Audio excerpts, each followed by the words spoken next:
I'm Kate, 58 years old. I'm working as a neurologist at a university hospital in France. Taking advantage of my daughter's short-term study trip to America, I'm back for an extended break. How many years has it been? Visiting the university hospital, my former workplace, brings back nostalgic yet painful memories. Sitting at the cafe terrace I frequented during breaks, sipping coffee. 18 years have passed, the view outside has changed slightly, but under the same clear blue sky, I suddenly recalled those words. I prefer a smart child born to 23 years old woman than a child born to older woman. My ex-husband's sudden words left me speechless. What do you mean? It's obvious. As a doctor, you know the risks of older pregnancies, right? Your statement isn't about maternal health or childbirth itself. Exactly. It's about the child's abilities. What? Why are you bringing this up now? You knew this from the start, didn't you? That's why we pursued fertility treatments. Well, that's true. I did want a child. Then, the circumstances changed. I don't understand. I genuinely couldn't comprehend.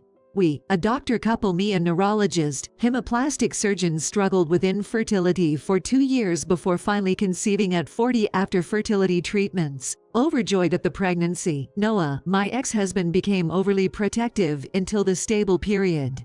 Friends, colleagues, and family joked, the real challenge starts after the baby's born, amidst our happiness. Yet, within months, we faced a situation where those initial words were uttered. Did you really not realize? Didn't notice what I was doing outside the house. There was no way I hadn't noticed. Yet, there was the reality of an expanding family a few months later. This can't go on, I fought, mustering up my courage, waiting up for late returning Noah, attempting to initiate a conversation numerous times. And on that day, I waited again. Welcome back. You're awake. Yeah, I wanted to talk. Whether Noah knew my feelings or not, his indifferent response was all I got. Hey, got an invite for the hospital's dad class today. Do you want to go? Apparently, most husbands attend the class. I'm not going. I said I'm not going. Not interested. Not interested. I'm a doctor, you know. I've seen countless pediatric patients. I don't have an issue with kids, so isn't that enough? But raising our own child from infancy is totally different. Even though I'm a doctor, I have no clue about childbirth or parenting. It's beyond my imagination. That's your perspective. Mine's different. I'm fine. So, I'm not going. End of discussion. With an uninterested air, Noah exerted silent pressure, but I mustered the courage to continue. One of my colleagues mentioned she saw you cheating. She saw you recently in the city, arm in arm with a young girl, happily shopping in a department store. Oh really? Was that person stalking me or something? No. She just happened to be there for something and saw you. But she decided to gossip to you, using the word cheating. If it's untrue, that's slander, right? That's not the point. That's exactly the point. You realize I'm being suspected, right? It's a story where no one knows if it's true or not. So, is it a lie? Well, my clinic emphasizes beauty, so it's staffed mostly by young women. Women can be tricky with each other, right? To placate them, everyone needs equal treatment. As the owner, I offer meals, shopping, and relaxation to acknowledge their hard work at a popular clinic. So, you're doing the same with other staff, not just a person my colleagues saw. Well, you could say that. So, neglecting our family for that. Kate, understand this. Without those girls, the clinic wouldn't thrive. They support our income, right? So, isn't it thanks to them that we can maintain our household? Calling it neglect is a bit much, don't you think? Noah smirked as he spoke, making valid points but spouting the lowest of words. What's relaxation anyway? Is it code for hotel escapades? My colleague mentioned seeing him entering a hotel with a woman. The hotel's name they mentioned is one Noah often uses for business dinners. Upon hearing it, I instantly felt it was damning, but couldn't say it out loud. Maybe Noah had been hiding such activities since the early days of the clinic opening, redirecting his attention outside once money flowed in. After that, he seemed to hide less, spending less time at home. And we're back to that opening phrase. One day, as soon as he came home, he called out to my bedroom, Come here. I wonderingly opened the door to find a flashy, young woman sitting on the sofa, smiling thinly. Ah, is she the woman my colleague mentioned? My murmuring caught the attention of Noah. Quick on the uptake, huh? So, this girl here is going to be my official wife from now on. And she's already pregnant. Dicey. So, what happens to me? Divorce, obviously. You can't get a divorce so casually. Casual or not, I have to take responsibility for this child. And what about your responsibility to me? Money. Huh. Money. I'll give you more than enough. There'll be divorce settlement anyway. I could even give some money to that belly child. It's coming from your old-fashioned womb. I'll provide enough to cover any shortfalls. So just hurry up and sign it and disappear. With that, a pre-filled divorce form was placed on the table in front of me. The woman smirked, muttering disgusting under her breath as she looked at me. Being in the same space as these people is unbearable, and above all, I realized that it's impossible to consider Noah as my husband anymore. From there, things moved quickly. We agreed to involve lawyers and decided to have me hold on to the divorce form. I didn't want to live in the house we lived together anymore, so I swiftly packed my essentials into a suitcase and left the house. 18 years later, returning to America, I never expected a chance encounter. Lost in thought, I noticed a figure approaching nearby. Just as I turned to look, Kate, the voice I never wanted to hear again, resonated in my ears. It was Noah. It's been a while. Unable to ignore the greeting, I replied with a neutral tone. Approaching me, he chuckled and spoke again. What? You come back from France with your tail between your legs? Huh. You went to France, right? Feeling the pressure, and came back to rely on your alma mater. His mocking grin seemed to reveal the true nature of the person in front of me, leaving a heavy feeling in my gut. Just a regular homecoming. My child had things to do in America, so we're here together today. So, that child from back then. Days no one else. I see. Why are you here together? Is that child sick or something? Huh. His words left me speechless. I prefer a smart child born to 23 years old woman than a child born to older woman. Noah's words from back then resurfaced, and my heart ached once again. As I struggled for words, footsteps approached from behind. Mom. Grace. Who is he? The unfamiliar man seemed to be accusing me as he noticed me sitting there, shrinking. With utmost caution towards my Noah, Grace checked the man. Upon seeing Grace, Noah, too, glanced at me suspiciously. Smirking, I said to him, "This is Grace. My daughter, and, biologically, your daughter too." My words left Noah wide-eyed in shock. It's not surprising. Even just from appearances, Grace had a tall, beautiful, and elegant figure. Moreover, if she's coming in and out of here, Noah must have heard about those rumors. Once again, while carefully choosing his words, Noah asked me, "Wait, could it be Grace, from the surgical research lab?" Bingo. Grace, here for a temporary stint in the surgical research lab. Noah is speechless, and I can't help but laugh. The child he abandoned before birth has become an outstanding medical student after 18 years. Moreover, Noah had assumed that a child born from geriatric pregnancy would be less than stellar, or even born with some kind of defect.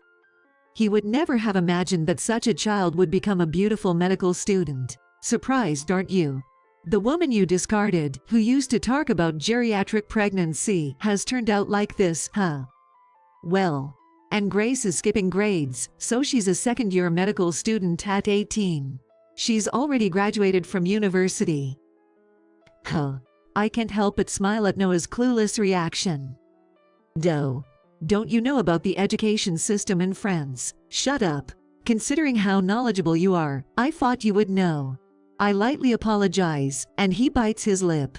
He has huge pride. Even during our marriage, he would show his displeasure at the slightest remark from me, and even now, approaching 60, his attitude hasn't changed. I sigh quietly. Grace graduated from high school at 15, and then from college at 17. She's worked so hard, even though I'm a single parent. She's such a wonderful daughter, both inside and out. That's how I truly feel. Grace is my pride and joy. However, Noah, out of frustration, throws out a statement that cannot be ignored. Huh. You must have pulled some strings using your doctor's authority or something. What? You're probably a professor or something over there, right? With that kind of power, you could manipulate anything, whether it's high school, college, or medical school. Don't underestimate me. Huh. Don't lump me in with you. Huh. That's you, isn't it? Sending your child to the bottom-rung courses in high school, and then struggling to even get into a university, let alone a dental school. You pulled some strings and managed to squeeze your child into some low-ranking medical school in the countryside, right? How did you know that? Well, I met someone who was your classmate in junior high and high school, and heard a lot of things. Noah, caught off guard by this unexpected turn, seemed to be on a quest to find out who it was, asking like a child, "Who was it?" Annoyed, I ignored him and took a sip of the coffee poured into the cup in front of me. The familiar taste made my troubled heart feel a little calmer. One of the hospitals affiliated with the university where they accepted her has a clinic run by an American person.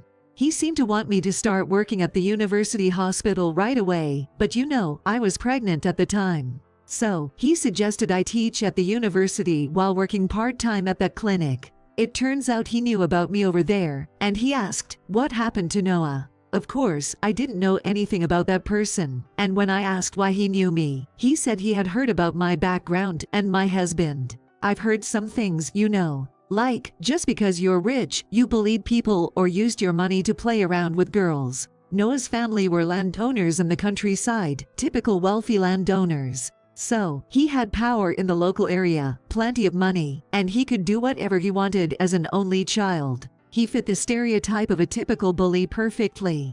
Who did you hear that from? Spit it out. It doesn't matter who it was. You're famous, right? Your actions were talked about among your classmates and friends. So, it doesn't matter who I heard it from, does it? As if to silence him, still trying to say something, I continued. That person told me that I was being used. Huh. At first, I didn't get it. But after listening carefully, I understood. You, who came from the countryside, and me, who has been living in the city. We met for the first time at our new workplace, and I didn't know anything about you. Not knowing your past made it convenient for you, right? So you figured it out. Yay, that's right. Both of us were new at work, and I had just come from the countryside where I didn't know anyone. And you, who had also just arrived, didn't know about my crappy past or my character. You were convenient for me. What's wrong with that? Finally, Noah brazenly admits it, so I throw my words at him like a barrage. But that's not all, is it? Huh? You wanted a talented child. A child who could negate your own complex, right? So, you wanted me. No, you wanted my position and genetics, didn't you? You wanted my outstanding position and genetics, which are the opposite of yours, didn't you? What do you mean by opposite? Don't say stupid things in front of the child. Huh? In front of the child? You shouldn't say things like that in front of this kid. He's trying to protect his pride even after admitting everything. The sheer pettiness of this man makes me sick to my stomach. Don't worry. Grace knows everything. Huh? Everything, including the fact that you tossed aside both Grace and me in pursuit of your perfect child, and your past, present, everything. What? Did you spill everything? I just stated the facts, like how you disappeared before she was born. Trying to fool Grace, who's so bright, won't work. I don't get it, Noah's loud voice echoed in the quiet cafe terrace. Then Grace, who had been silent until then, spoke up. Don't you think it's uncool? Huh? I'm asking, don't you think it's uncool? Huh? Why the heck should I care what a brat like you thinks? Even to someone you consider a brat, the way you live is uncool. He probably never expected to be told such a thing by his child. Noah gritted his teeth with a crimson face. Observing him with a cool gaze, Grace continued. As my mother said, I know everything. Not just about the past, but also about the present. Huh? I never expected you to go begging to the professor who's going to take care of me. I heard the clinic went under. What? Due to repeated failures and plastic surgeries leading to a drop in customers, embezzlement, and failed investments. Well, it probably all started 18 years ago. How dare you say that kind of thing? It all started when you abandoned my mother and chose a new partner. Oh, no, maybe it started when you started to get easy money at the clinic and got dazzled by a woman blinded by money. Their existence turned you into a money-grubbing monster and led to your downfall. Caught off guard by the truth from his 18-year-old child, Noah's face turned even redder, and his lips began to tremble. How about admitting it? You're a piece of crap who ruins people's lives. So, isn't it karma that's coming back to bite me now, don't you see? Wait, what? You think I'm ruining someone's life? Thanks to breaking up with me, Kate became a professor in France, and you're telling me you're able to attend medical school at the age of 18. It's all because of me, isn't it? What? Are you kidding me? Huh. It's not because of you, that's just how things turned out. Sure, the divorce might have been the trigger, but my acceptance into the university right after was the result of my mother's efforts until then. And while I'm putting in my own effort to attend medical school early, it's also because my mother always looked out for me. She's always been someone who worked hard and cared for others, and that's why good things come back to her. But for someone who easily discards others and ends up ruining even their workplace, there's a pathetic reality waiting where they'll have to protect themselves with their tiny bit of pride in such situations. I saw this side of Grace for the first time. While we've had heated discussions due to differences in opinions, I've never seen her raise her voice or unleash her anger towards someone. I might have had moments where emotions ran high while calmly taking in what I've heard from others, including Grace herself. But I never imagined she would see me in that light and have those farts. Yet, even in the face of Grace's undeniable logic, Noah seems unable to control his emotions. What? You wouldn't even exist if it weren't for me. Everything is thanks to me. Huh. How could you say something like that to your child? It's fine, Mom. I'm not bothered by it. I'm grateful for being born, of course. But, well, technically, it's gratitude towards my grandparents who supported you for all those years. Huh. He probably didn't expect the topic of his parents to come up at this point. Noah freezes with a stunned expression. Even after we separated, my in-laws actually kept in touch with me and showed concern for Grace. Well, you wouldn't know anything about it since you severed ties with them after our divorce. What? Are you still in touch with my parents? You must have instigated cutting ties with me to gain allies. Huh. No way. Your grandparents gave up on you because you cheated on my mother and remarried a foolish young woman. Huh. You barely managed to graduate from medical school with the help of money, then struggled to get your medical license after countless private lessons, ended up in a mediocre position at a general hospital after barely scraping through an extra year, hidden in the shadows under senior doctors. You couldn't stand that because of your huge pride, so you complained to your parents again and got them to open a cosmetic clinic for you. Yet, you got carried away by the plastic surgery boom, started your womanizing habits again that you had hidden during your residency, and began hiring based on whether or not the women pleased you. It's like a harem, surrounded by women. And to top it off, you impregnated a nurse over 20 years younger, abandoned your wife and children, and ended up destroying the clinic built by your parents, all for the sake of those women. What more can your grandparents possibly do for you? Overwhelmed by Grace's rapid-fire delivery of my husband's dark history without stumbling once, Noah stammered incomprehensible words in agony. Seeing his bewildered expression, or perhaps sensing a bug in his brain that made him suddenly calm down, Noah started saying something outrageous. So why don't you connect us? Huh. You asked around in the lab earlier, didn't you? After my clinic went under, I'm struggling to find work. I do think you must be having a hard time, even resorting to seeking help from your ex-wife's former workplace. Right.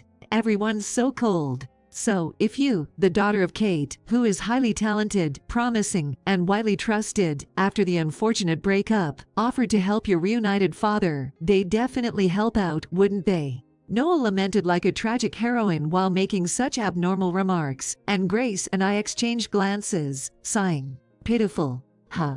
Crying to a child you hadn't even thought about since you abandoned them. That's pathetic and uncool, isn't it? Shut up. What do you know about me? I don't know, don't want to know, and never intend to know. I don't want to know about someone who, despite being a doctor, can't empathize with others, only thinks of themselves, and ends up causing medical accidents. And seriously, it's strange to come crying to Grace. Don't you have a talented child at home? Just ask them for help. Mine is impossible. I barely managed to get her into a decent private women's college through connections. More money. Huh. You solved it with money again, just like yourself. It's not a problem if it's solved with money. Noah, who had just been reminded of his past, heated up again and retorted with a red face. But fundamentally, things like this shouldn't be solved with money. It's wrong to settle the fate of others with money. Sometimes, things can't be solved even with money. Huh. Do you know that one of the victims of your medical accidents was a relative of my professor? Huh. I think it was the niece of my mentor, Professor Ted. She had surgery at your clinic, and there were complications with the facial muscles. Huh, could it be that unresolved issue that couldn't be solved with money? It seems like you're running away by closing the clinic from the inconvenient cases that couldn't be solved with money, huh? But you know, people in the medical field are somehow connected, somewhere. Like me, I ended up connecting with your associates and friends. Whether my words were reaching him or not, Noah, his face pale, started sweating profusely and froze in place, only his eyeballs trembling. It's okay. Huh. Because it will turn out just as you imagine. Dick. Are you so scared you can't even speak? It's your own mess, so it's not something to be scared of now. For your own gain, you don't care about others' bodies, right? So just do your best to keep that pitch-black spirit caged, at least. Wait, am I really? Eventually, won't someone come for you?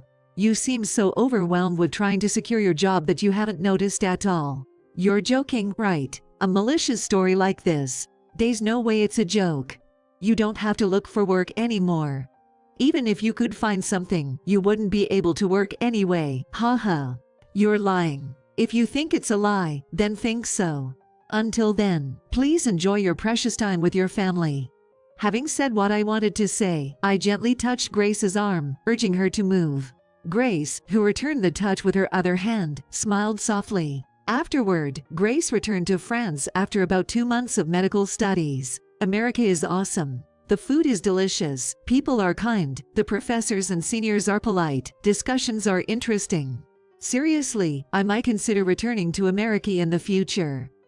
After experiencing intensive involvement with America and the American during her studies abroad, Grace seemed to have developed different perspectives and emotions than when she occasionally visited America before.